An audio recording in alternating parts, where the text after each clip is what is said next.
Come back here, man. I'm gonna put this in your fucking throat, man. You hear me? My email accounts are... True international effort to pressure. The camera's been on the whole time, huh? I don't even know. Gentlemen, welcome. Please find a seat and relax. We have a lot to discuss.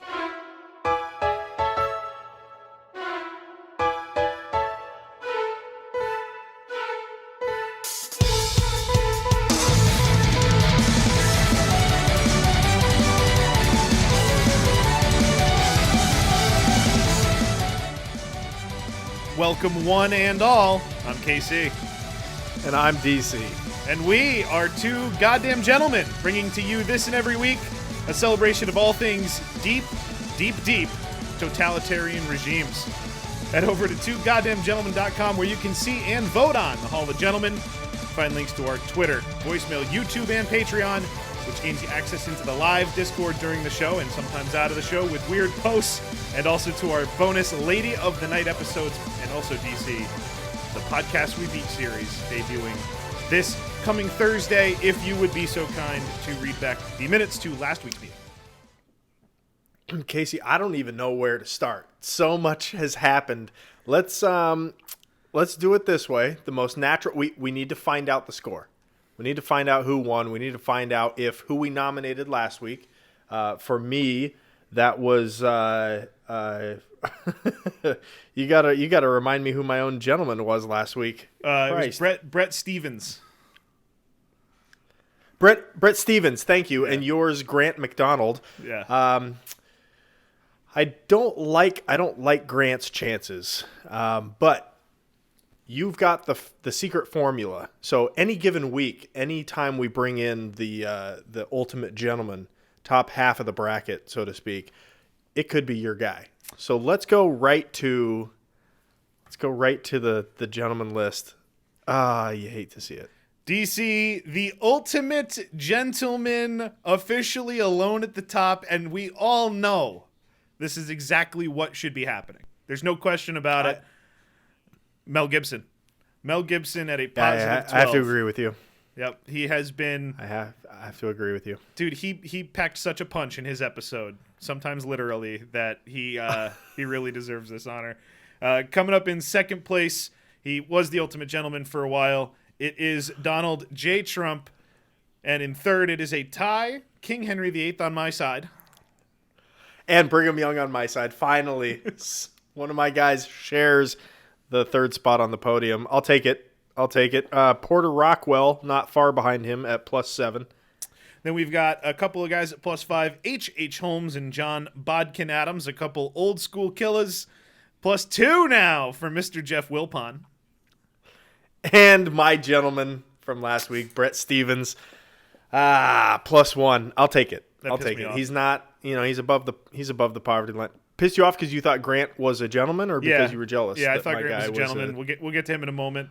Dennis Kozlowski below the poverty line, a miscreant by definition, -1. Grant MacDonald, there he is, premiered last week on the show, a -4, one spot ahead of Martin Shkreli, -5. John Edwards, -9 in a tie with one of DC's guys. Dark Side Phil also at -9. I'll just take it from here because I seem to have my knack at -10. They just kind of rub everybody the wrong way, but are funny enough that I guess they get some gentleman votes because they're not down with Maddox and the other miscreants. But anyway, Russell Greer still there, still drooling at a -10. Andre Chikatilo and Jace Connors now in a tie for -11. And Joe Biden moving down ever so slightly. So is Donald Trump. I think everyone's just kind of done with it, right? Well, I don't care anymore. Yeah, I think so. What's done is done, and the people with the money made the decision a long time ago. Donald Trump happens to be one of the people with the money, so he keeps up the fight. He's not as much of a oh, okay, good job, guy. Good job beating me. Okay, I'll be over here raking it in. No, he wants to pull as many strings and make it as much theatrical as possible. Also, he's probably going to kill a lot of foreign leaders in the next month. Just be like, okay, deal with that. See you later. If you're wondering if everybody's done with this by now, Darkside Phil, Russell Greer, Chikatilo, and Jace Connors are all ahead of Joe Biden on a gentleman ranking. So yeah, I think everybody's pretty much done with this now. There you go. Tied with. I am Jay Station, also at a -14, tied with Joe Biden, Jerry Falwell Jr. at a -15. And John Bola, again, sneaking a little further down. He's every week some new person finds him and is like, no, I don't care for that, man. -16. All right, let's go to the bottom of the list. I'm gonna bury the lead a little bit here and just tell you that Tommy Tudor is now at -23, down from somewhere around like in the -15s, negative something. Yeah, it was a jump. Sneaking up ever so closely on Jonathan Yaniv, -27. And Casey, I don't hear you talking very much. I must have the last Maddox at -31, a little bit more gentlemanly than he was last week. So good job for you. Okay, so Tommy Tudor. Here's what happened, everybody. I get a notification on my telephone device, and it says you have a YouTube comment. And we're small. We're on what, episode 14? Mm-hmm. Where nobody knows who the fuck we are. We just had an idea, thought it was funny, want to bring it to the world. Don't have a lot of followers, don't have a lot of reach, but Miss Tommy Jane Tudor commented on our video of her and was not all too happy. Casey, I'll save the comments because I find it a little interesting. I did a little bit of research and pulled up. I was like, oh shit, Tommy Tudor's on YouTube, like as themselves. I wonder if they have any videos. Sure enough, they do. And it's not a lot. They have like 4 or 5 videos, maybe 6. But the first video on their channel is 8 days after after the Tommy Tudor episode, where by the way, I didn't think we were too harsh. One day after it went public on YouTube. One day after it went public on YouTube. That's right. So, Casey, if you would, go ahead and just play the section of this video that I took out. The video is not that long. The video altogether is maybe 2.5, 3 minutes, but there was a lot of unnecessary garbage. This is playing, only cutting like 2 seconds off the beginning of the video. So you're getting exactly what this video is all about. Go ahead. See if you can find out who he's talking about. Excuse me.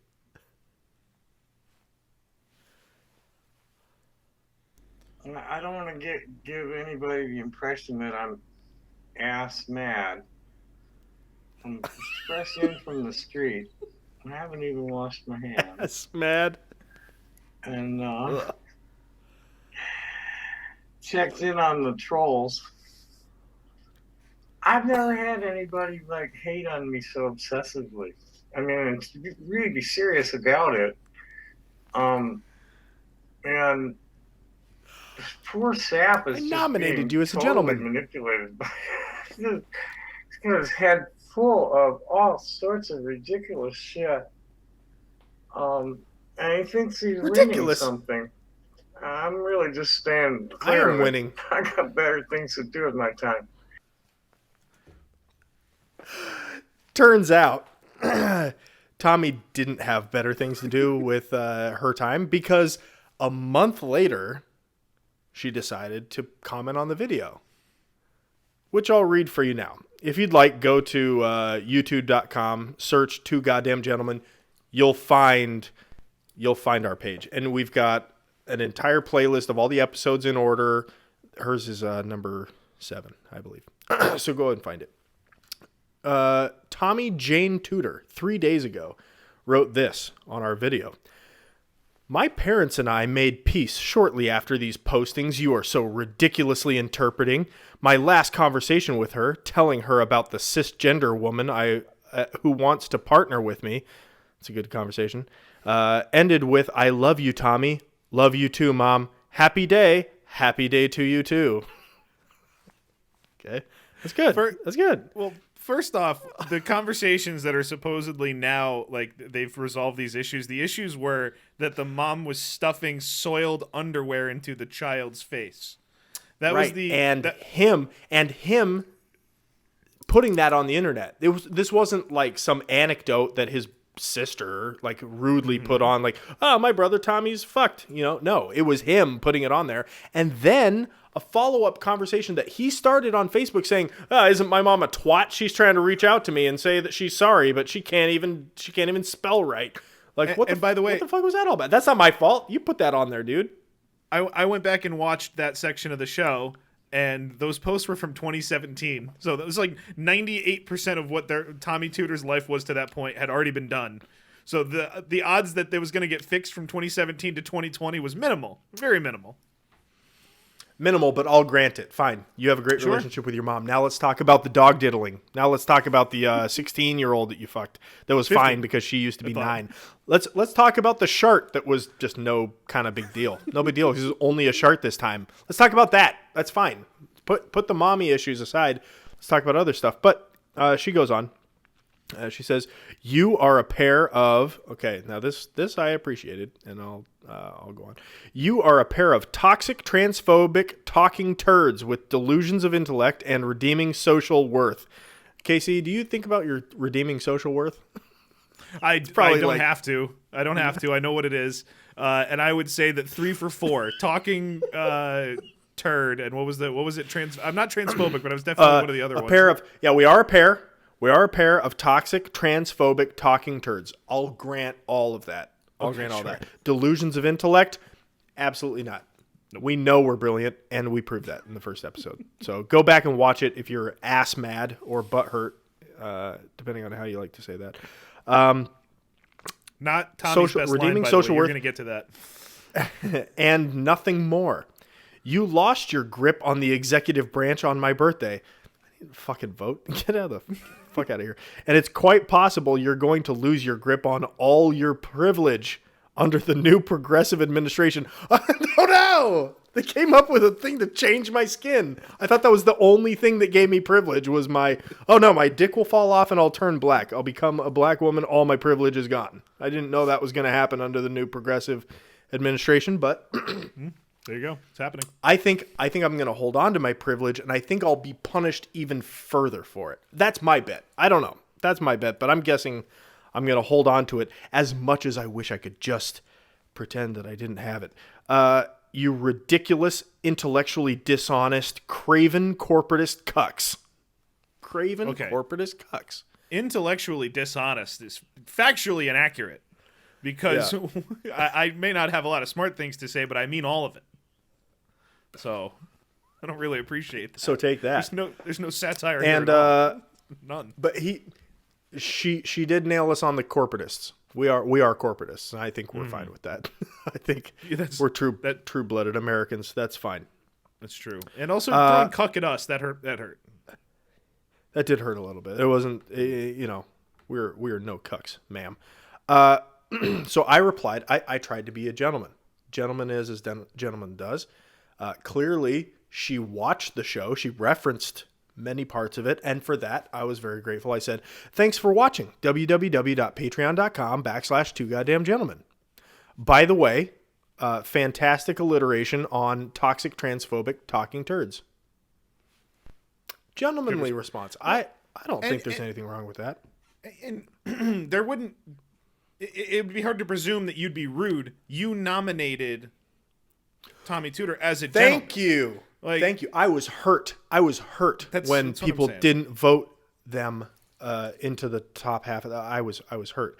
But Tommy Jane Tudor was not. I don't think not convinced here. I don't think she was convinced. She says, "Thank you. My writing style is often imitated but never duplicated."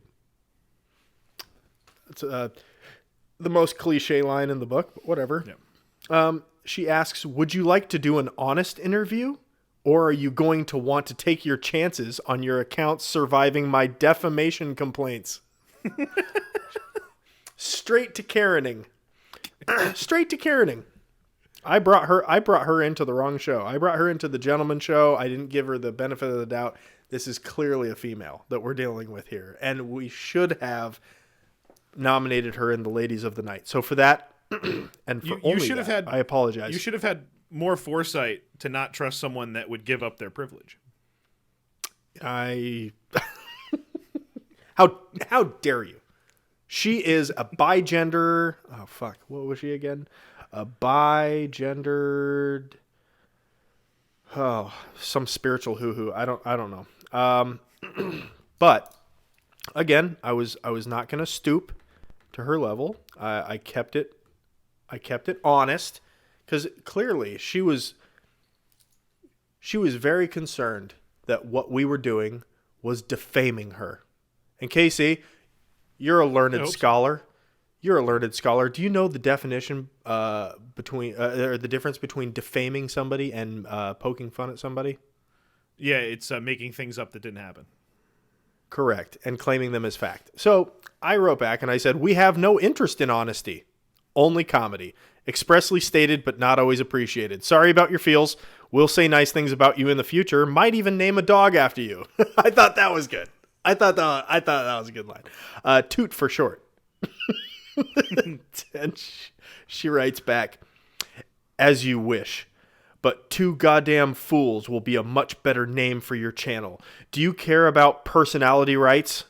Personality rights? I've never heard of that, but I assume that I do care about them. I'll give, I care about them.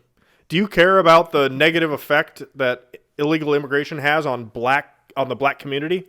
How the fuck are you supposed to answer that? Has anybody paid you? Has anybody paid you to watch that stream in which you defamed me and my mother with a lot of conjecture? Were you planning on paying any royalties to people in your videos for that, boys? To that I said, nope. We honestly don't know why anybody pays us. Would you? You should. www.patreon.com/2goddamngentlemen. She has not written back since. So I think that I won. As far as interneting goes, I think that I won on that one. Oh, boy. But to outright lie like that, I don't have time. You had a month to think about what you were going to write, and you got shot down in hours. I wrote back immediately. We wrote back immediately to everything that they wrote. Us, the this show, is 50-50. Correct. All the blame is 50-50 because I don't know. Once Mel Gibson comes after you, I'll have your back. Oh, come on, please. If Mel offers an interview, can you not shoot it down in the DMs? So an opportunist as I am, I screenshotted all of these replies to YouTube and I put them somewhere where I thought people could help, because who knows how crazy this person really is? Are they going to follow through on any of these threats? Are they going to, DMCA us or worse? Who knows? So I went to the source of Tommy's craziness, which is kiwifarms.net, and I posted all these screenshots to their thread, which has upwards of like 40,000 posts in this thread about their craziness. And I said, Tommy stumbled across our podcast and was not happy about it. And they were very supportive. They read through all of the screenshots about, do you want to do an honest interview or do you want to suffer my wrath, basically? And this person said, you should do the interview. It would be a fucking train wreck. And I thought about it and I brought it to your attention. And I'm going to reach out. I'm going to reach out to Tommy Tudor and see if we can do a bonus episode. We will split the money with Tommy 50-50. I swear to God, we will split the money for that episode, which ends up being, 25? It'll be 25% of our monthly Patreon. We will split with Tommy as a fair shake and tell your friends. It's only right. I doubt they will say that they will do it, but who knows? Get your questions ready. Tell your friends about Patreon. Get the money up. Maybe we can bring that money number up and really sell it to old Miss Tudor. Good Lord. But that's where we're at, and that's why. He went. Excuse me. I'm trying my best, not to get killed by the leftists now that they're in charge. She went onto a message board that I guess she frequents, and somebody wrote to us on Twitter saying like, hey, Tommy Tudor's talking about you. I was like, oh, okay. And that was after I had already seen the YouTube comments. So I'm like, okay, well, I guess that's to be expected, like where? Let's see the link. So they warned me in the tweet, you're going to have to sign up for an account. I said, oh, that's not so bad. Like I've had to sign up for like New York Times to get Bret Stephens shit. I've had to, it's not that big of a deal. So I go on to this link and it's like registration closed. If you want to get a username, click here. I was like, this is sketchy as fuck. What the fuck is this thing? So I click on it. And it's like name, desired username, comment, like why are you here? Like basically they have like a speakeasy for the internet page going on here. And I'm like, I was told Tommy Tudor was talking shit. Just wanted to see if it was anything worth looking at. I haven't heard back from them. I don't know if they've been like leftists to hell and they're just gone now. They got so many complaints. Yeah, they got so many complaints that they're now gone. But I'm going to follow up because if Tommy did like an actual video like talking about our show, I have to have it. Like I have to have it to put on here. And I think given the circumstances, that video was talking about me. I hope. And I hope that Tommy does the interview. It makes total sense that it would be. But that's what I'm hoping for. And let's get Tommy on the show. Yeah, what's she going to do? She lives in Arizona. What the fuck's she going to do to me? I really want to know where the shart took place on the way home. That's the number one thing for me. How you don't know. How you have a shart, like you're holding it in so badly, and then you don't have to anymore, but you don't know where it happened. That's my question. My question is, while you're jerking your dog off and the dog is liking it and you are getting aroused, at what point do you have that mental breakdown where you have to make the choice to continue doing it as a favor to yourself and not the dog? At what point did you reach that? And also, why the fuck did you shart your pants and you can't remember about it? I think with the dog question, I think that moment happens before you start jerking off the dog. Well, and who knows? You got to you got to have integrity when you're a journalist like we are. And I want to give them the benefit of the doubt that it was not a sexual thing until it became a sexual thing. It wasn't meant that way at the beginning. That's right. Right. Oh, beautiful update on Tommy. It's great. Tommy Jane. Thank you. Tommy Jane. Two goddamn assholes. Tudor. Is that what she called us? Two goddamn assholes? At first she did. She wrote that and then deleted it because she didn't think it packed enough punch. So she came back with the whole like, my parents and I made a truce and we're fine now. But it said this show. It was good. It was a good line. She should have kept it. I was pissed that she deleted it because it was much more stinging. She was like, two goddamn assholes would be a much more appropriate name for this show, and it's 11 subscribers. Like, yeah, you're right. You're right. Oh, subscribers are so low. Tell your friends. Yeah, but she deleted that. She thought that wasn't as good. And I was like, come on, have some faith in yourself. Someone else on Twitter tried to do that to us.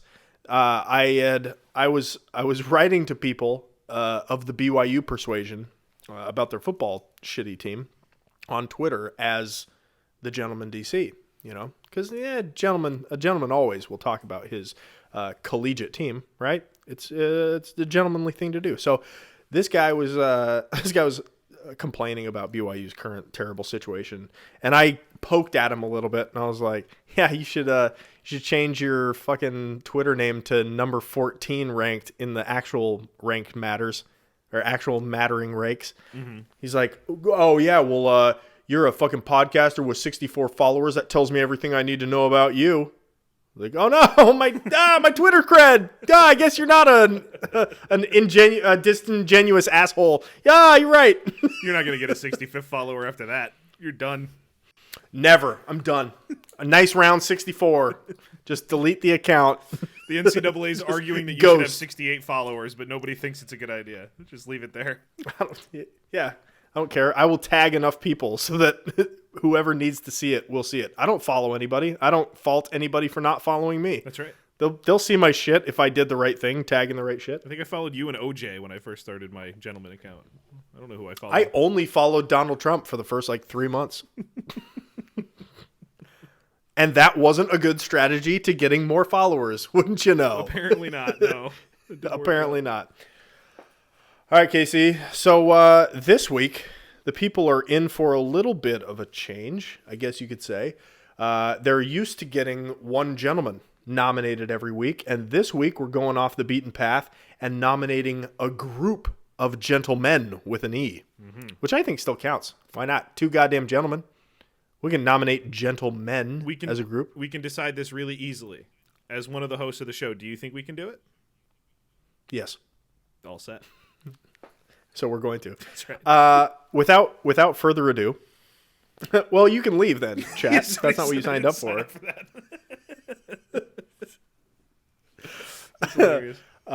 Without further ado, my gentlemen of the week are the Mongols.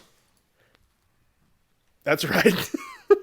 A lot of you may be thinking to yourself, someone I know who's in the chat, those are Huns, you idiot. We know that. We all heard the song. We all heard Donny Osmond singing about the Huns. But yeah, I see you there. The Huns are actually the predecessors of the Mongols. So the Mongols basically look like this, with a few variations. Now, Casey, the Mongol horde started up in the 12th century when maybe somebody you may have heard of, Genghis Khan, came on the scene. I will be weaving Genghis Khan as a gentlemanly example into why the Mongols are the way they are and what a Mongol society will create Genghis or can Khan, create in a person. Genghis Khan on his own has to be featured at some point on this show. I would agree with that. So There's no doubt about that. That man is a goddamn gentleman. So, in the spirit of getting Mongols voted up as high as possible, Genghis Khan will be, if not featured, sprinkled heavily throughout this episode. So, Casey, I've got very few audio and video clips, as you could imagine, with the Mongols. There are artist renderings, very few of them. Terrible. Their cameras were fucking shit. But Casey, Mongol life. Let's get to that, okay? The Mongol region was out in the plains and the mountain lands of Asia. Life was fucking hard there because on the plains everything is windy as shit. You get changes of weather in a split second. It goes from very hot to very cold. There are deserts, there are mountain landscapes, there are plains, there are prairies. There's everything that you could basically find in Missouri in Mongols. So if people were wild in Missouri, think of the Indian troops there. That's basically what the Mongols are dealing with. All right. Average temperature of -20 in the winter months, and an average temperature of basically it would get fucking hot there. I'm not exactly sure how hot it would get, but probably up in the 90s. 90s to the low hundreds, right? In a desert landscape that is dry as fuck. It's terrible. Like you'd want to go to Siberia on vacation. Kind of terrible. And these kids, born into these clans, these tribes that are just rival tribes all over the fucking plains. Exactly like the Native Americans before the colonists came over, right? Scattered. Everyone kind of had their own rules, but everyone was basically family, as if you go back far enough. So you had some that looked a little bit different, and they always were fucking fighting. It was very important that children learned how to ride horses in Mongolia, or I don't know if it was Mongolia back then, but in the Mongol hordes. Mongols would actually, when teaching their kids to ride horses, tie their 2 to 3 year old children to the horse. Oh no. In order to prevent injury. I think that would cause a few more injuries than it may have prevented just bucking them off into the grass. But who knows? They know best. What do I know about horsemanship? I should never overstep that.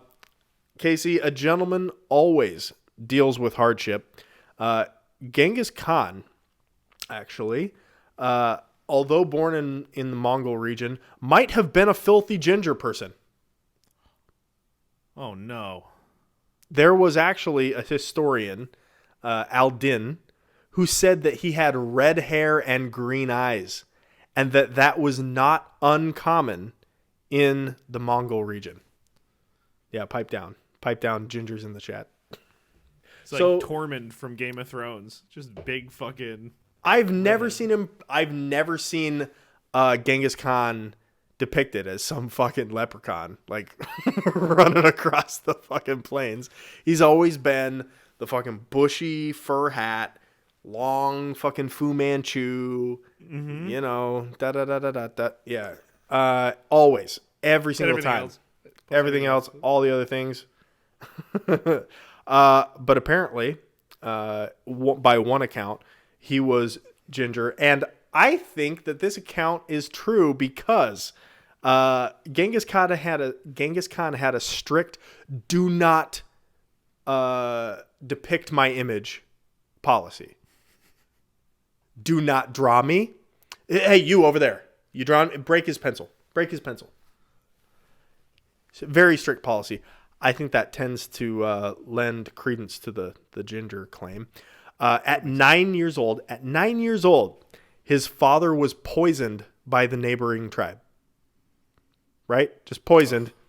So his mom and his family got exiled instead of him claiming his father's place in the clan, which I think was pretty high up. So they're just like, yeah, you guys, we're not going to kill you, you know, which is usually going to be your MO in the future. But we're going to put you just outside the clan. Good luck to you. And he grew up with his mom, his mom and a whole bunch of brothers. Over this. It's okay. It's okay. Yeah. It's just a gentleman. I just care a lot, okay? I just care a lot. So it was him, his mom, and a bunch of brothers, and they didn't count sisters back then. They didn't count as people, I don't think. You can look that up. That's true.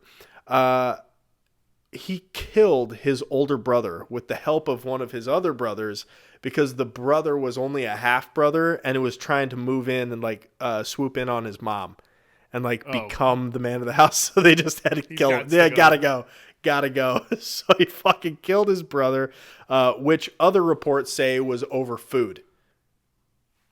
Equal shot. I'm going to give a little bit more credence to the mom story.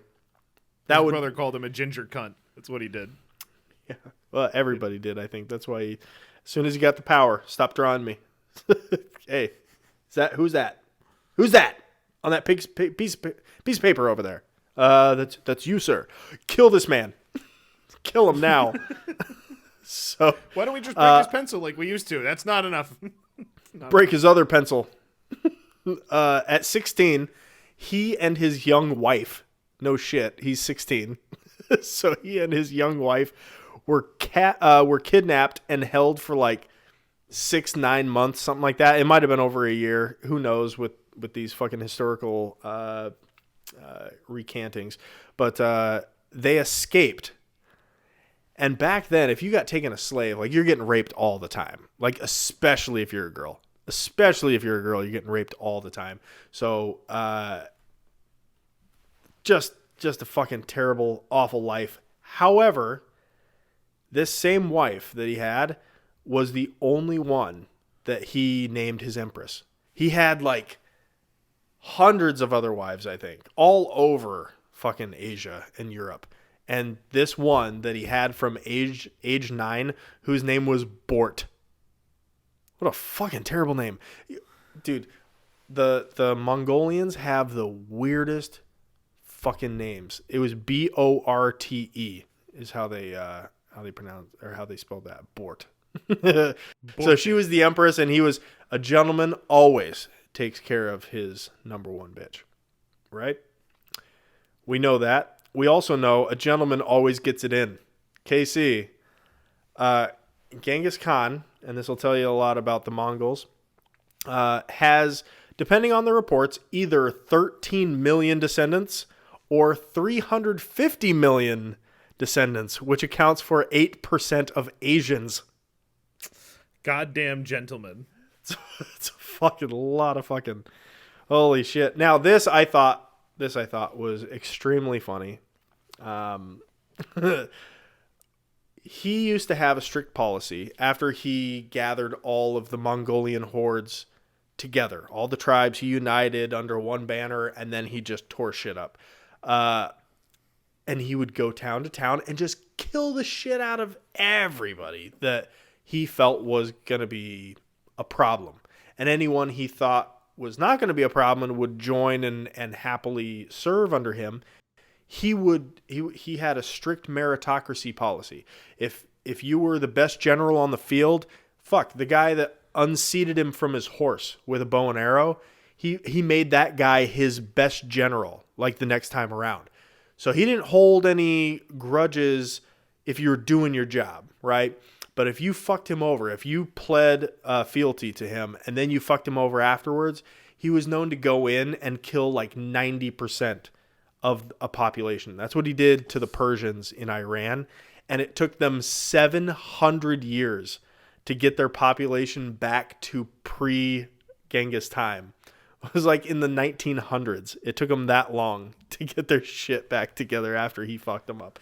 So definitely a gentleman through and through. But this was funny to me. He had a financial advisor who first introduced taxes because he said that would be better than just straight up killing them. You might as well milk them for all they're worth, right? This financial advisor's name, I have no idea how it's pronounced, so I'm just going to guess here, was Yilu Chukhai. Nailed it. So that's funny to me. Nailed it. Bret Stephens' favorite thing about the Mongols is that not only killing 90% of all the Iranians, who may or may not be Jewish, they're not, they also destroyed all of their books of science and medical discovery and killed all philosophers and scientists. So they just set them back so fucking far. Nobody needs this. And really propped up, in the future, really propped up Bret Stephens' article about how the Jews are just so much smarter than the Mongol Muslims. Fuck, that guy hates Muslims. Yeah, big fan of the Jews. He was. Thank you, chat. Casey, a gentleman never, if you are a Mongol gentleman never spills blood of royalty on the ground. But they had ways around that. You do? That's good. Yeah. That's good. Do you have backup plans for when you just absolutely have to kill them, but you can't spill blood on the ground? Yeah, I love learning. The Mongols had 3 ways to deal with that I thought were pretty special. Number 1, bend them backwards until their back snapped. That'll work. Yeah, they're probably not going to bleed. It's a good play. No, everything's internal. If they do bleed, it's going to be a protrusion through the stomach, which is already facing up, you would think, when they're bending them. So good strategy there. Number 2, KC, if you would, for me, go ahead and play the next media image. Sure. Molten silver. This time I'm warning you. Oh. You said next forgot. thing. That's what was next. It was. You're right. Hold on, I can go back. Go back. Hold off on that. I didn't put that into my notes. What was that? KC, Genghis Khan not only inspired, many books, many stories, many movies, but he also inspired actors to portray his descendants, which this next clip I think accurately shows. Go ahead and play that clip for me. Genghis Khan would be proud. Let's go, lady. This time I'm warning you. I am definitely this time going to call in the police. Going to calling the police. All right, so there you go. That was one of them. Now, if you would play the next image, please. This is another Mongolian way of killing someone without spilling blood. That being pouring molten silver into their orifices. Now, this wasn't into the orifices, but you could imagine. Wink.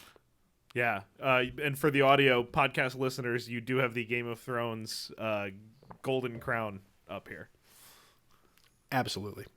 Dude, that was the coolest fucking part of the show that I'd seen up to that point. Fuck you, Viserys. All right, so Casey, that's number 2. Number 3. If you had to, I'm gonna put this out to you, and I'm gonna put this out to the chat if you can type fast enough. If you had to kill a royal member of some family and didn't want to shed their blood onto the ground, how would you kill them? Drown them. That's good. Okay. What the fuck? Can you read the chats for me? Kill them French? in a tub so the blood doesn't go on the ground. There you go. So a lot of water-related death. Close. It wasn't close. But what they would do is roll them up in a rug and then have a horse just stamp them out. That's way simpler, to be honest. Casey, I think I found a video as close to this as possible, but it didn't have any sound, so I kind of altered the audio. If you would, for me, play the next clip. Okay. 1st and 10. Bell picks up Polamalu.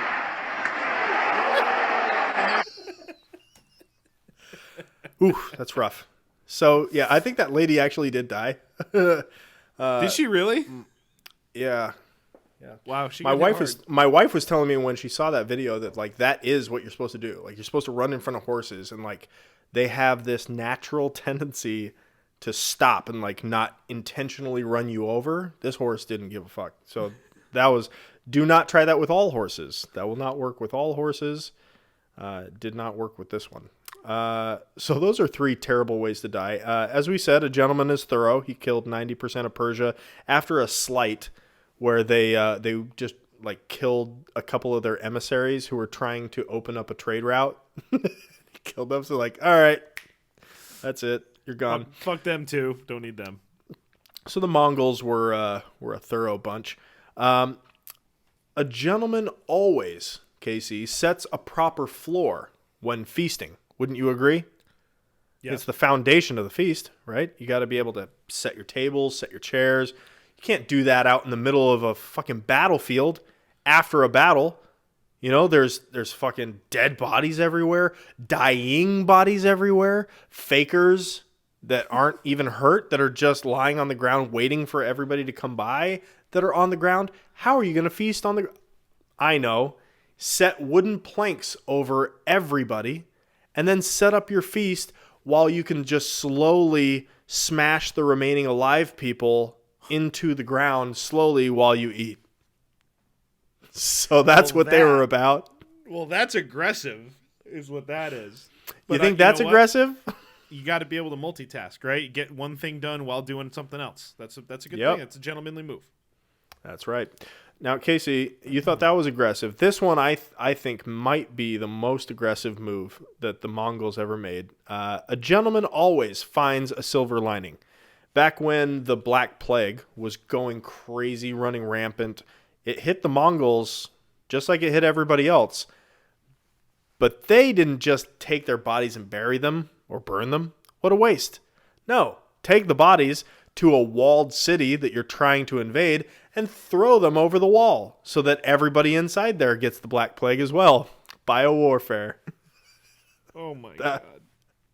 That's pretty great. Oh, that's brilliant. That's brilliant. Gentlemanly behavior. Again, fucking genius. Thank you, chat. Everything they just did everything on the nose. Just simplest, fastest way to what we need to get done. Just do it that way. Absolutely. Why make it hard? Now, don't let all this brutality and violence fool you, okay? The Mongols were also the greenest conquerors of all time. They reduced the carbon footprint by killing so many people that there were just not towns there anymore, and the forests grew back.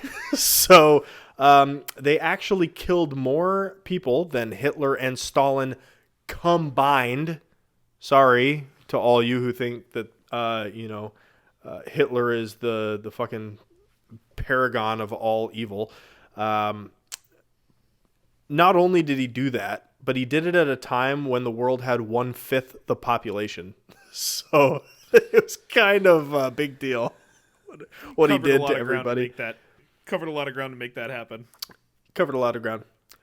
But Casey, even a gentleman can't live forever. If you would play the next image for me. This is the weirdest painting I've ever seen, by the way. Look at this. He's, again, kind of like a white guy in this bed. Mm-hmm. He looks like just a regular white guy that his beard looks like pants. I don't know why his beard looks like pants, and it's kind of a weird tight hoodie, and everybody's holding an arrow. I really can't, but nobody in this picture is Asian. No, not a single person in this picture is of the Asian persuasion. Everybody's white. It's very weird, very strange. But when he died, they buried him in what some people think they buried him in the secret, the Grand Taboo is what they called it. It was like 200 kilometers squared land where only the elite archer warriors and their families were allowed to reside. Oh, shit. It was badass as fuck. And they think Genghis Khan was buried there. And after he was buried, his last wish was that a river be diverted to flow directly over his grave so people would leave him the fuck alone for all eternity after he was dead. So he's literally like underneath a river somewhere, or floating down it because it would have eroded down to his grave and floated him away and scared some children down in the next village, which I think he would have enjoyed too because he's a goddamn gentleman. They were probably his kids. So they definitely were his kids. Definitely were his kids. Oh, that's awesome. So that's the Mongols and Genghis Khan all rolled up into one nice little history fuck you package. It's a beautiful thing. The Mongols, again, it's really the streamlined nature of how they got things done that's impressive. Yeah. There was no fucking around at all. It was, what do we need to accomplish, and go get it done. Boom.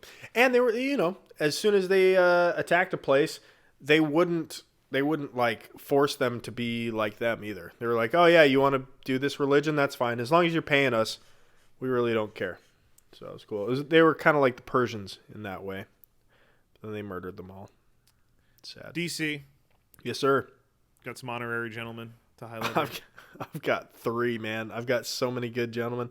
If you would play for me the first video, this is an example, I think, of the first way that the Mongols would kill people. Go ahead and play the video. Dale.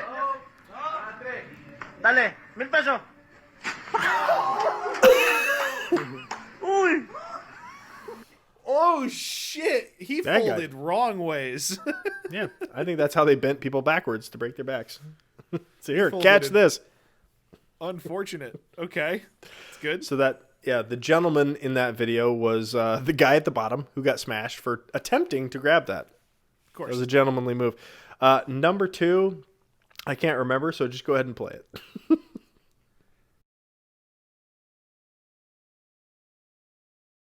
Yeah. Casey, this last video is also going to be Russian, but maybe not as much. Maybe the go ahead and play it. Go ahead and play it. Casey, go ahead and pause it. What are we looking at here? Okay, it's a circuit breaker, right? Yep. Like a weird old one.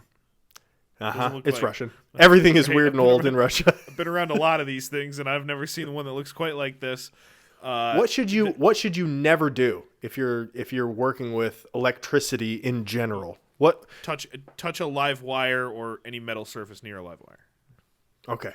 Right. Or never like cross the negative to positive, right?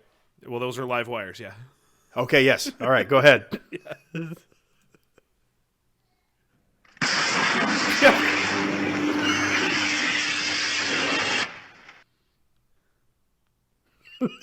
Oops.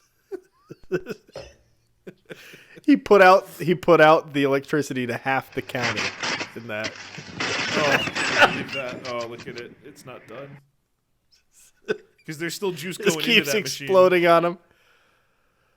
Oh yeah. I thought you would appreciate that. What are they doing in Russia? You gotta get their shit together. Not a lot. No, wait. They're affecting our election. They're running the world. We're their puppets. We're these idiots' puppets. That's what's happening. Oh, it's hilarious. Oh man. Okay. All right, So, DC. Casey, those are my three gentlemen. Yeah, I have two honoraries. Honorary number 1 for me is Ravens strength and conditioning coach Steve Saunders. Good thing it wasn't Dallas's. Why? We featured H.H. Holmes and the like. I don't know if you've heard, the Ravens have had 12 positive tests for COVID-19 in the last 5 days because Steve came to work and had close contact violations without a mask on with a bunch of people in the facility. And we all know that just getting the COVID and getting over it, moving on, is the best plan. So, Steve, honorary gentleman. I love it. Great job, Steve. It's an honorary gentleman. Yeah, and thanks for making me play Carson Wentz this week. Thanks, Steve. I'm playing Daniel Jones, but my season doesn't matter.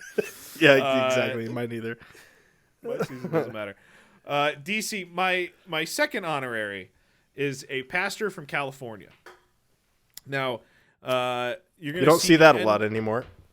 Yeah, so you're going to see the end of a Fox News clip that is playing on the projector screen in the church. Okay. And Mike Huckabee is on Fox News explaining what's going to happen. Oh, I love that guy. Then you're going to see some tremendous editing and live production where the pastor tells them to do something and they do the wrong thing, but then they figure it out. But overall, what's happening here, DC, is that in California, and I think this was in the last week, the governor of California, Newsom, they closed down churches, but strip clubs are still open. So that was this whole thing. Well, the strippers don't get as close to you in those lap dances as the pastors do at their depending on how old you are. That's true. So, DC, Mike Huckabee will explain exactly what you're about to see, and the pastor is an honorary gentleman this week just for the performance that he puts on. Okay. Remove his tie during the sermon, and therefore he will take off an article of clothing, making it a temporary strip club so people will be able to go to church.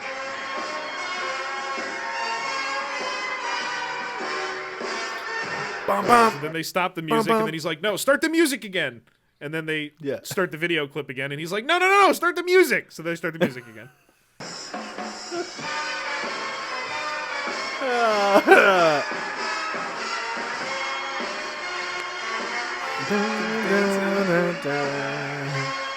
Kind of.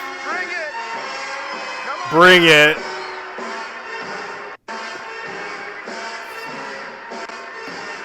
I need some action. Help me here. Come on. This man has never been to a strip club in his life.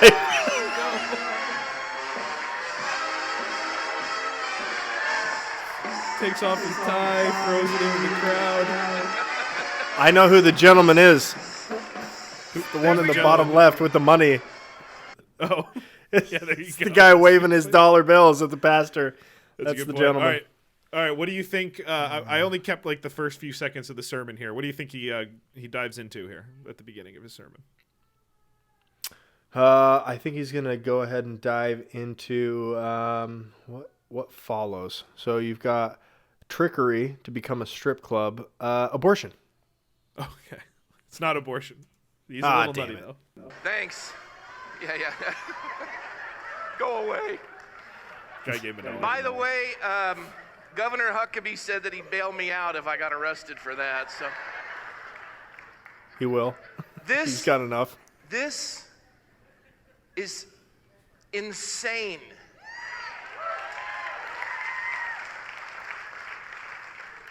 Cannot America see the hypocrisy and the stupidity of all this? You're being lied to, and we are finished with your tyranny, and we are going to enjoy Thanksgiving, and we're going to worship God. Open your churches. Go back to church. Open businesses. Take off the mask. Kill the old people. Just go get him right now. I don't know his name, but that guy, honorary gentleman. Absolutely. He did a great job. Oh, man. All right, DC, it's time to dive into my nomination. And, I mean, you can see it the whole show sitting behind me. It is the beautiful... Oh, I went the wrong way. It is the beautiful Mayflower sitting back here. Because I nominate this week the American Pilgrims. Okay, okay. All right. So like the straight up Mayflower Pilgrims. That's right. Okay. That's right. The original American gentleman. The original racists, if you're on Twitter. Have you seen that? The whole like decolonize Thanksgiving. It was 400 years ago. Can you fucking give it a rest? Jesus Christ. Everyone must be canceled. I didn't do any of this. You're canceled. What's that, turkey? Nah, don't think so. Cancel people that died 375 years ago. Oh, my God. All right, so the original American gentleman. Now, DC, we all know the story about the Mayflower, the Pilgrims coming over, the first Thanksgiving, right? But we're going to do a little... We're going to... No, okay. Well, we'll recap some of the things you should have learned in school. But then we're going to take a little deeper dive into what these gentlemen were really up to. Okay. So, they fled England in pursuit of religious freedom. Some people don't know that they first settled in Holland before coming here, but their kids started speaking like the little Dutch shitheads, and they were like, nah, fuck all this. So they left Holland, and they came to America.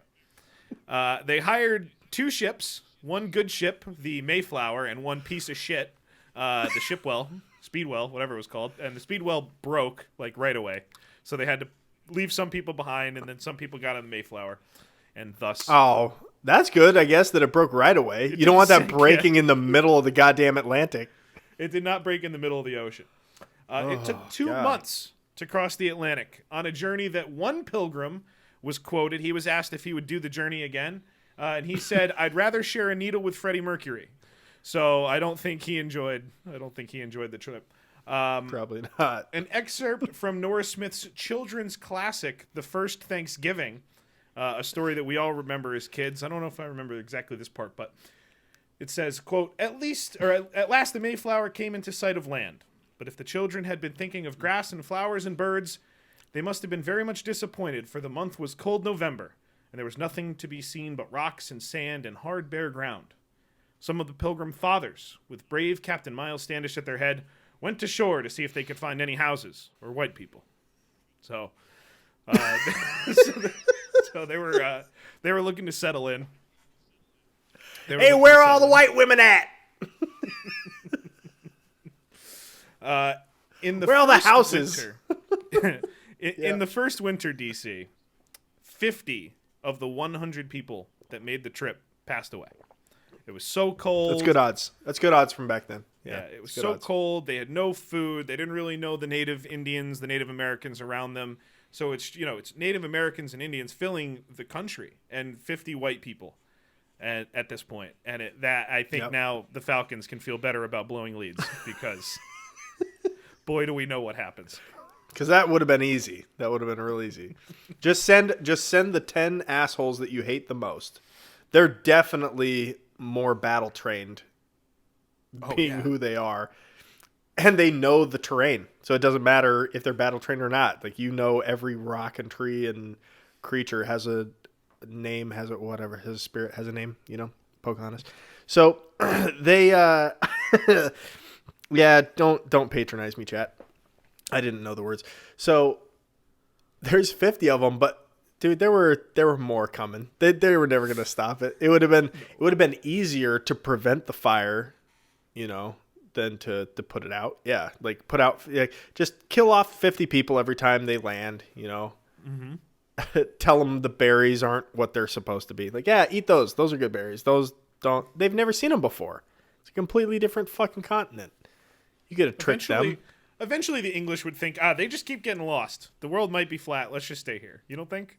Yeah. Or maybe you just have a conversation with any of them because they're going to be talking about God the first thing out of their mouths. A 16th, was it 16th century or was it 17th century? Early 17th century? The Mayflower? This was 17th century. 17th century. Right? Yeah.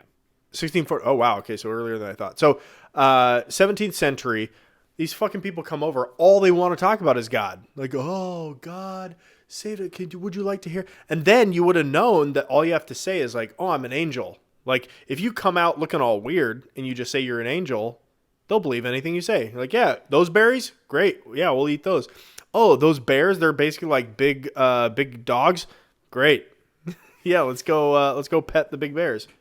Would have been easy. It'll be totally fine. But no. So this is going to be a short nomination because we know the story, right? Squanto helps them through that first winter. Half of them, at least, helps them plant things. They harvest a lot of food. They have a huge Thanksgiving, and that was it, right? That's it. It's the whole story.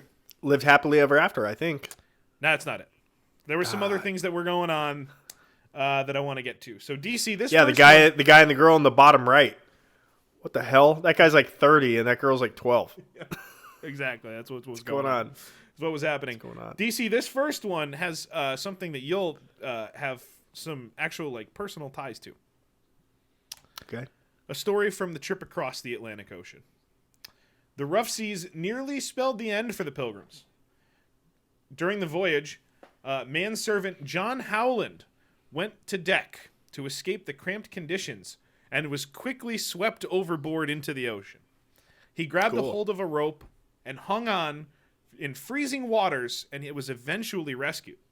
He went on to live into his 90s and fathered many children and grandchildren. His descendants included Humphrey Bogart, Alec Baldwin, Franklin Roosevelt, both George Bushes, and one Joseph Smith.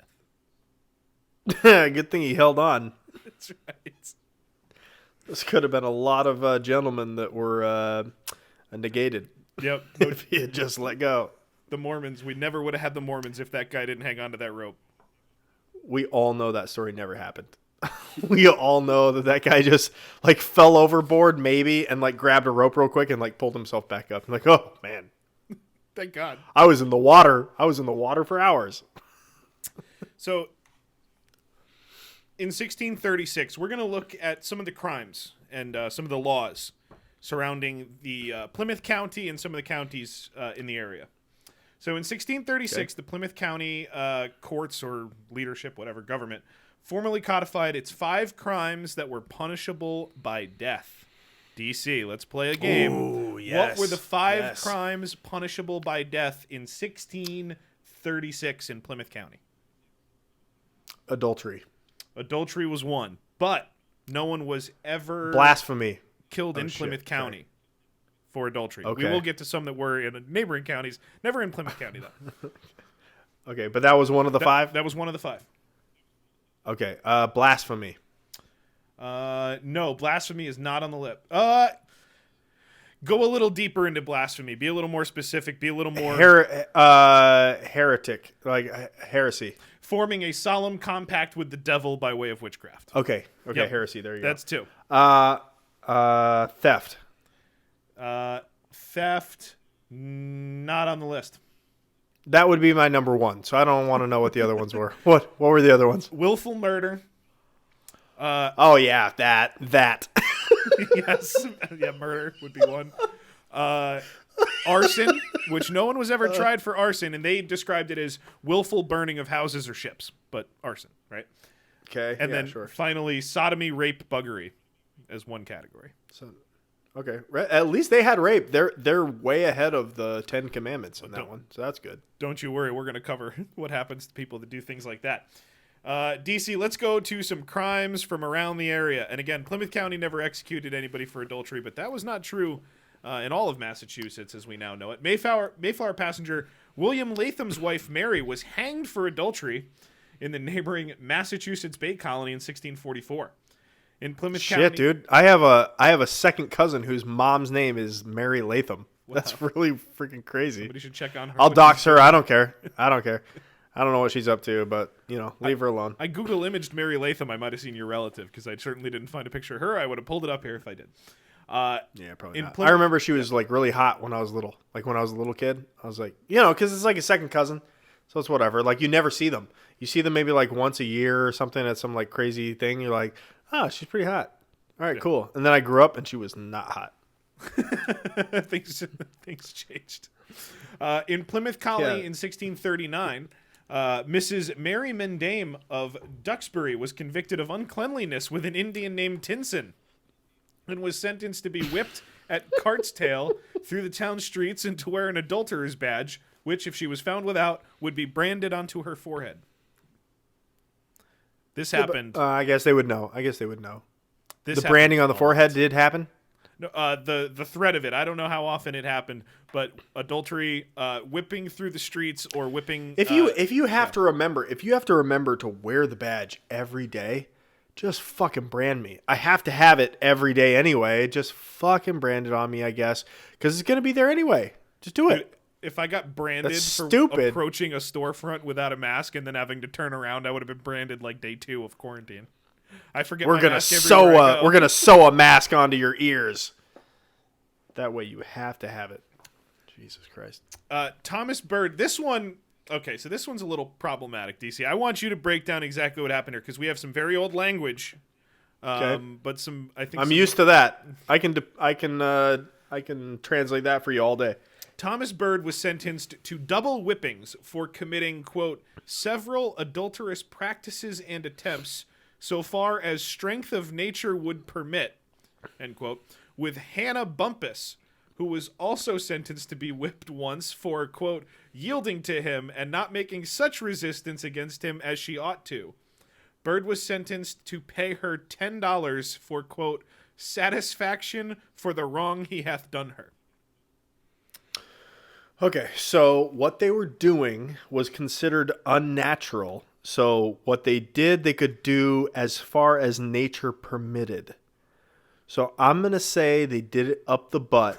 And how they found out about it, I'm going to guess that she told on him because she got the compensation, right? Is that how it's to be understood? 10 euros, I guess they wrote here. $10. But hey, 1600s, $10 was like a fucking $5,000. So that's good for her. Take it where you can, and we have get foot it job where in you the chat. can. Foot job in the chat for $10. As Is that nature an offer would or is allow. No, because she didn't. The whole phrasing of she didn't resist or whatever, like that last part. Foot job. Yeah, that's not something somebody forces on you. It's not like they just grab your feet and push them together like, ugh! Male foot job. It was the opposite. He was just using his big toe. Oh! That's... Like, the image of that is so abhorrent to me. Like, worse than... Anyway. Oh, that's not great. DC, no, it's not great. As you would imagine, plenty of murder back in the day, as there always is. Always. You were talking about how progressive these guys were, gentlemen as they were. Same crime for murdering an Indian as there was for killing a white person. How about that? That's pretty good. How about that? They were all over it. Now, not everybody was a gentleman. Now, this isn't the Ladies of the Night episode, but we do have a lady to feature here. No, I'm wearing a tie, so obviously it's the gentleman. It is not the ladies episode. You can tell by my disheveledness. That's right. This lady, no redeeming qualities. In 1648, Alice Bishop was hanged by the neck until dead for slashing the neck of her 4-year-old daughter while she was asleep. That's pretty impressive. She did it while she was asleep. She's like... That was it. Nice and All clean. right, cool. They did not have a rule about spilling blood on the floor, or at least on the sheets. That was. Well, they weren't as progressive as the Mongols. Clearly, vote them up. In 1637, John Alexander and Thomas Roberts were charged and convicted of lewd behavior and unclean carriage with one another by often spreading their seed upon one another, which was proved by witnesses and their own confession that said Alexander found to have been formerly notoriously guilty in that way and seeking to allure others thereunto. So he was a gay guy and he was proud and he wanted He was some more super fun. proud of it. Yeah, they did not keep a clean carriage. The carriage Clean it out. A lot of seed spreading upon all people. John Alexander was sentenced to severe whipping. Severe whipping. What kind of punishment is that for a man spilling his seed on another man? It's exactly up his alley. He's like, woo! And then, by the way, to be burned in the shoulder with a hot iron and then permanently banished from the colony. So the first two things, he was like, I do this anyway. Oh, but I gotta leave everybody? Oh, that's sad. I'll be back, y'all. I'll be back. We'll see you later now. In 1660, Thomas Atkins was tried for incest with his daughter Mary. The jury did find him not guilty of the capital crime, but sentenced him to a whipping for, quote, incestuous attempts in a chimney corner. Not great. Not great. These are the founding fathers. There's only 50 of them, and this was all happening. It's not great. Jesus. Plymouth Colony had some unique laws. Gentlemen, by the way. Where did you find this? Where did you find this shit? I have so many different articles that I pulled shit from. Yeah, there was a lot of stuff. Gun control. This is well done. This was well done by you. Thank you. Gun control was not much of an issue back then. In fact, of course not. No, in fact, if you were a member of the militia, there was a 12 pence fine for failing to bring your gun to church. Of course. That's right. There should still be that fine now. They fine people for not voting. Welcome to church. Where's your gun? Right. You don't have your gun? $5. Thank you. You won't forget your gun next week, will you? And the kingdom of God grows even larger. That's right. That's right. Bring your gun, asshole. Thomas Granger, DC. Thomas Granger had himself a field day. He was a Plymouth County resident, Plymouth Colony resident. I keep saying county. I don't know why. The story comes off of Plymouth Plantation. A diary by Governor William Bradford is the best recollection of this tale. He wrote, quote, about Thomas Granger. He was this year detected of buggery and indicted for the same, with a mare, a cow, 2 goats, 5 sheep, 2 calves, and a turkey. Horrible is it to mention, turkey? But the truth of the history requires it. Now, buggery is a serious offense. How on earth are you fucking a turkey? It would never occur to me. You would have to sift through so many feathers in order to find the poop chute or wherever it was going in. I don't know bird anatomy. Like, I've had a cockatiel, but I think it was a guy because we named it George. But it could have been a girl. We would have had no idea, Casey. I have no idea if it was a girl bird or a boy bird. No, it never laid eggs, so I assume that it's a male bird. Well, it was alone, so even if it was a female bird, it probably wasn't going to lay eggs. I don't think that's... Yeah, is that how it works? Because I think females lay the pregnant. eggs, and then the males seminate them afterwards. Is that I thought true? that's how it worked. Oh, fuck. Well, I thought that's how it worked. Well, if that's true, then why are we talking about See? how birds now work? neither of us know. That's why I'm saying birds are weird.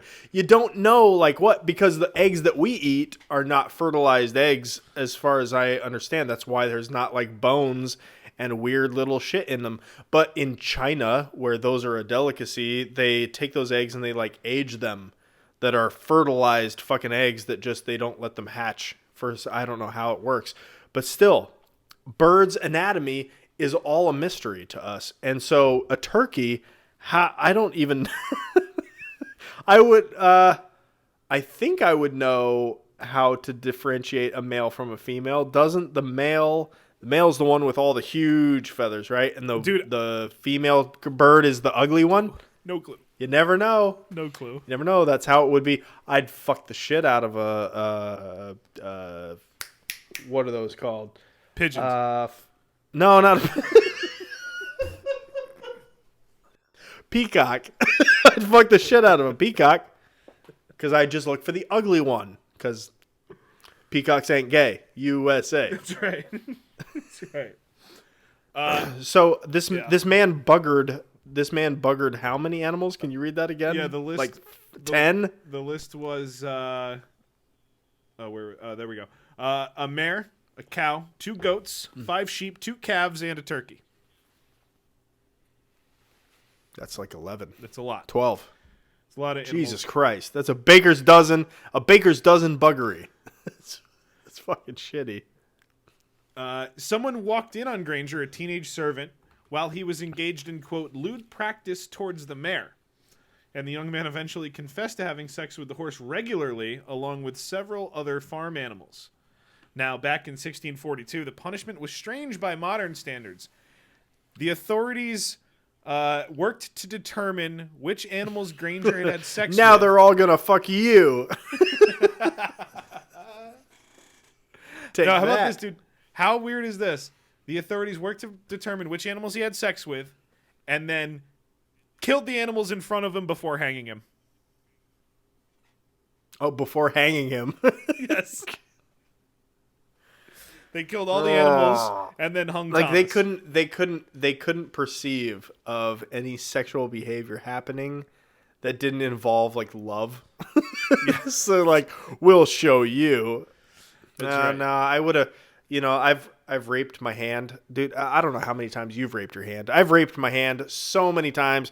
I can't even count how many times my hand has been. Both hands have been raped so many times, but they don't have any say. What are they going to do about it? I would argue that my right hand. It doesn't mean I love my hands. My right hand is always. I could do been without willing. them. My left hand has been forced to my balls at some point. Yeah, that's true. It didn't want to go there, but it did. That's true. You know, sometimes you got to use. Two hands. You're a dominant hand user. Yeah, I'm a less dominant hand. I think it's from the mouse. I think there's probably something to do with the mouse on the family computer back in the day. That could have been what it was, and plus over time, eventually, like the curve got so extreme that my left hand really it just hurts, right? So, just try to keep it going one direction. Just before this is back to William Bradford, the governor's diary. Just before this event, we have an account of 2 people accused of rape, but they were whipped rather than executed. Sorry, this isn't from Bradford. This is from a historian talking about Bradford's decision making. So 2 people were executed or whipped rather than executed after they were accused of rape. These certainly seem to be a disdain for executing people back in the day. They didn't like doing it, which points to how extreme Granger's transgressions truly were. Now, DC, we have a mystery. Okay. We have a mystery, and once again, I'm turning to you to solve it. Okay, I'm excited. Life Let's in hear the clues. Life in the early American colonies was Wow. brutal. And dude, I've had like 1 glass of whiskey since this started, and in the last 5 minutes, I've lost all ability to read everything I wrote. Yeah, I've had 4 beers, but I know exactly how drunk I'm coming off. To everybody, it's fine. I'm done. I'm done presenting. I'm not drunk at all, and I can't speak. Yeah. Life in the early American colonies was Nailed brutal, it. and people died all the time over seemingly minor afflictions. So DC, this guy we're looking at here is John Carver. He was the governor of Plymouth. This was how he. That sounds familiar. John Carver. Was he the one that the Mayflower Charter was written for? Could have been. Would make sense. There wasn't many people back then, so probably not a lot of John Carvers. How did he die, DC? This is how it was described. Quote, he came out of the woods and the fields very sick. It being a hot day, he complained greatly of his head, and laid down, and within a few hours his senses failed, so as he never spake more till he died, which was within a few days after. Jesus Christ. How'd he die? So he caught vision of a lady changing in the dressing room, and it was so much for him that he just passed out. That's what it was? Died on the spot. Yeah. There you go. I think you Boobs. nailed it. He There was died of other boobs. historical accounts that they said that was what happened. So that would make sense. I'm happy to hear that. DC, let's move back to the animal fucking. Bradford lists. Okay, if we must, let's go. Bradford lists it as why he sees Granger's crime as a decline of the Plymouth plantation, saying, quote, Granger learned this from some other people who learned it in England. So here they are being tainted by the old world. They're successful, but not in the way they intended to be. So the Plymouth colonies have been infiltrated by dirty English people, and you hate to see it. Let's go through just a couple of more examples of things that were happening around this time. While Granger's acts were extreme, Plymouth court records show in 1642 that Edward Mitchell, who was accused of lewd and sodomical. Sodomy. Oh, that's a good word. It's sodomy. Yeah, it makes it sound more gentlemanly. Yeah, it does. Yeah, it sounds more gentlemanly, for sure. Tending to sodomy with Edward Preston, the other lewd carriages with Lydia Hatch, who was punished for sharing a bed with her brother. All this came to light because Preston apparently propositioned a man named John Keane, who turned him down and told the authorities. Keane, who was propositioned by the man and told on him, was then ordered to watch while the two Edwards were whipped in the streets. It's a weird thing going on here. Yeah. Another tamer example of sexual wrongdoing was the case of John Casley and his fiancée Alice, who were discovered to have had sex before their marriage. John was whipped while Alice watched. Good. That's good. I'm glad to hear that. So DC, let's get the through. Pilgrims. We got a couple more Pilgrim things here. The next couple things come from a really great article I found online called "The Dark and Uncomfortable Truth About the Mayflower Pilgrims" by Carl Eve. In 2005, it was reported how archaeologists. There we go. There you're back. You're back. Sorry, okay. I lost your sound for a minute. You're back. Good. In 2005, it was reported. Yeah, we've had weird connection. You were cutting in and out on me earlier. It's okay. We'll figure it out. In 2005, it was reported how archaeologists from Taunton University carried out excavations on Coles Hill in Plymouth, Mass., which turned up the bones of several pilgrims. What they found raised unsettling questions. According to the website genealog.com, the archaeological team leader Stephen Holman examined some of the bones which bore unusual markings. He said it looked like something or someone had gnawed on them. The joints showed signs of deliberate butching, perhaps with a hatchet. Subsequent exhumations confirmed his suspicions. The findings called into question the accepted history of the Pilgrims' first winter in 1620, including accounts written probably brutal. Yeah, it was very cold, half died.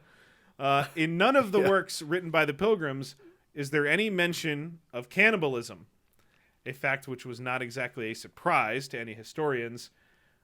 Historian Marion Donner of the university said, "Cannibalism is not something Pilgrims would have been proud of, and it's not something the company's investors would have been thrilled to hear about. It's entirely likely that the colonists swore an oath never to speak of it."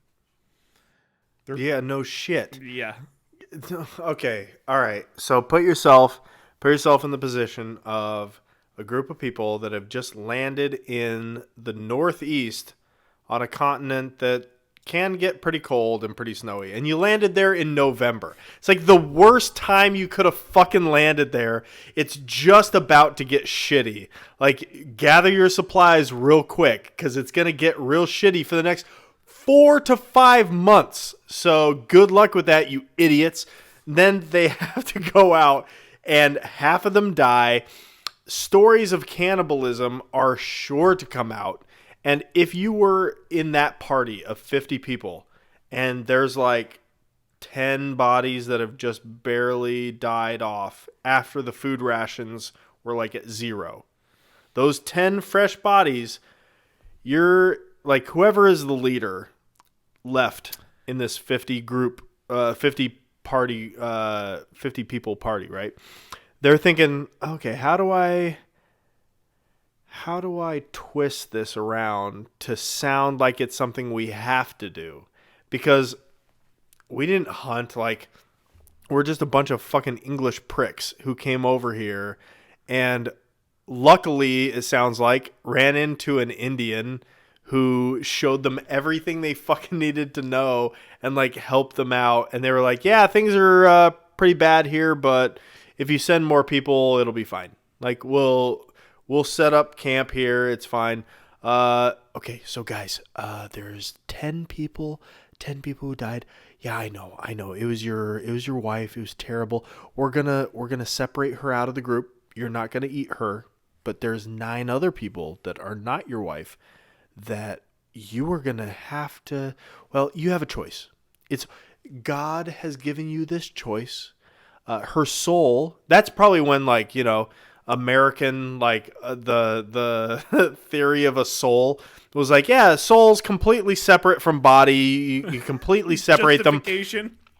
Just completely. The soul is gone. The soul's in heaven. The soul is away with God, having a good time. The body's meaningless to them now. They're in a better place. They would want you to eat their body because if you don't eat it, who's going to eat it? The worm? They love you. They want you to live. What the fuck do they care about a worm? If a worm eats their body, they want you to eat their body in this time of need, in this time of sacrifice, in this time of, you know, I could, like I'm saying, dude, I could be a charlatan like that. I could take a group of people and just make them cannibals in 2 seconds because God wants it. Not me. It's not me. It's not me who's saying this. God wants you to eat your husband, so do it! We keep finding, if you follow what God wants, everything works out good. Yeah, always, every time. One of the consistent messages of the show. Now, DC, some people have spread misinformation about the Pilgrims. Now, if you look at this picture here. 16, 20, I'm going to say 8. I'm going to give that an 8. Or 3? I don't know. Whatever it is, it's Plymouth Rock. It's a piece of shit, right? So Plymouth Rock is this tiny little thing.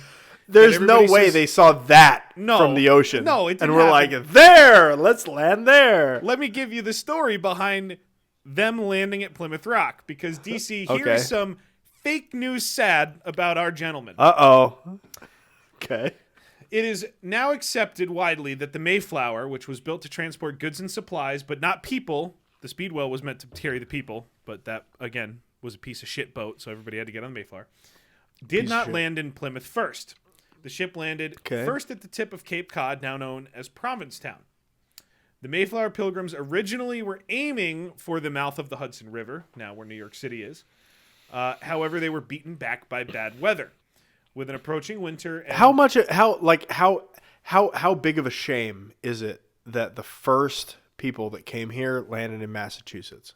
Huge shame. Oh, it could have been Rhode Island, which is real close. It's fine. I would have been fine with Rhode Island. No, Rhode Island's terrible. Maine's great, good terrible. For them. No.